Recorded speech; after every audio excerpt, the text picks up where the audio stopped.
Bonjour,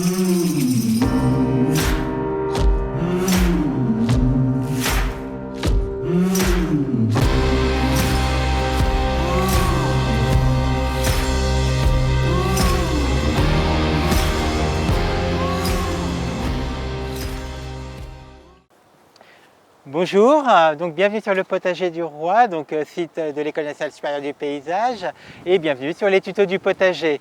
Aujourd'hui nous allons mettre l'accent sur les fleurs comestibles.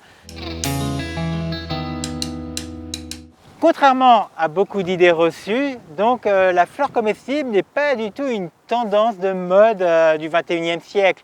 Bien au contraire, il faut savoir que les fleurs comestibles, ça a déjà été consommé à l'époque de Louis XIV. Donc la bourrache par exemple ou la capucine étaient déjà consommées au XVIIe siècle. Donc c'est juste un retour de mode et non pas une mode typique du 21e siècle. Alors bien sûr, l'avantage des fleurs comestibles, c'est avant tout un côté esthétique. Si vous mélangez dans votre salade des fleurs, le rendu visuel sera forcément beaucoup plus joli. Mais il faut savoir qu'il y a des fleurs qui ont un goût très spécifique.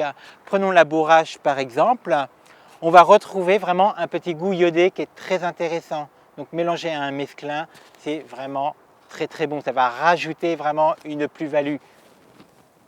Alors dans les fleurs comestibles, bien sûr, on peut retrouver vraiment des classiques et des fleurs un petit peu moins connues.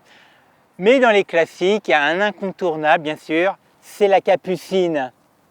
Alors la capucine a toujours été très utilisée dans les plats car on va dire que son goût se rapproche du radis. Alors soit vous pouvez mettre les fleurs entières directement dans votre salade, alors ça demande plus de travail, mais moi je conseille plutôt d'y aller pétale par pétale. Alors parmi les fleurs comestibles, il y en a beaucoup qui sont utilisées comme décoration, notamment le cosmos. C'est une plante qui est très utilisée dans les massifs ou dans les bandes fleuries, mais la fleur se mange également. Et c'est là qu'on voit l'avantage des fleurs comestibles, parce qu'à la fois dans votre jardin, ça va vous servir à décorer, à avoir un endroit fleuri, et en même temps à consommer. Donc on va rajouter à notre barquette quelques fleurs de cosmos. Alors là on a presque un classique du XVIIe siècle, il s'agit de la bourrache. Et cette plante d'ailleurs est de plus en plus connue du grand public.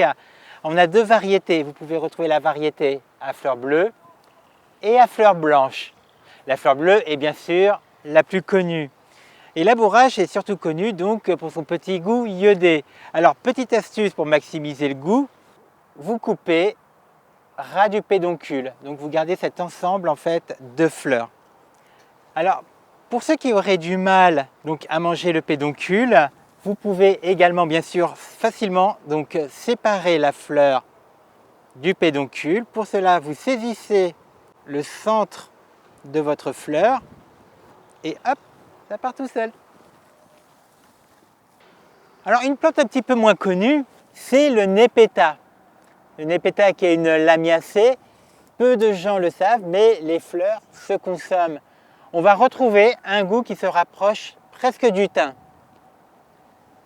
Pour récolter les fleurs de népéta, il faut tirer sur les petites fleurs, comme ceci. Alors les fleurs de népéta ont vraiment un goût très prononcé. Et pour les personnes qui l'ignorent, il faut savoir que le népéta, c'est ce qu'on appelle de la plante à chat, parce que les chats raffolent de cette plante. On n'y pense pas assez, mais dans les herbes aromatiques, on peut retrouver la ciboulette. Et la ciboulette, la fleur, se consomme. En général, on a tendance à couper les fleurs pour faire repartir les pieds, mais je vous conseille surtout, c'est de récupérer les fleurs pour les utiliser en salade. Alors, ça marche aussi bien en salade qu'en purée. Si vous faites une purée de pommes de terre, vous prenez votre fleur comme ça, vous enlevez toutes les inflorescences que vous émiettez et que vous étalez dans votre purée de pommes de terre. Ça va apporter vraiment cette petite touche oignon non négligeable. Alors bien sûr, je ne peux pas conclure les fleurs comestibles sans vous parler de l'hémérocale. L'hémérocale qui est une très jolie fleur d'été qui fleurit principalement en juillet et cette fleur se mange. C'est très bon d'ailleurs en décoration de gâteaux. Alors bien sûr ça brise le cœur hein, de couper de si jolies fleurs, mais je vous conseille quand même vraiment de la goûter. Ce que je vous conseille de faire, c'est de couper la fleur et de commencer la consommation à partir de la base de la plante. C'est là en fait où tout le côté sucré est concentré.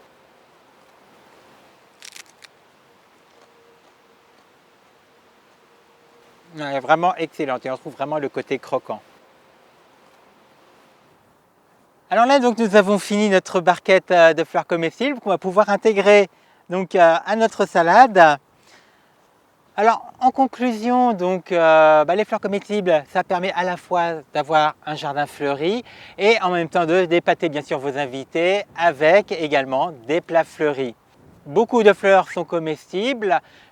Par contre, je me permets de vous dire de bien vérifier que les fleurs que vous allez récolter sont effectivement comestibles. Hein. N'allez pas récolter des fleurs comme la digitale qui, elle, est toxique. Donc toujours vérifier que vos fleurs sont effectivement comestibles.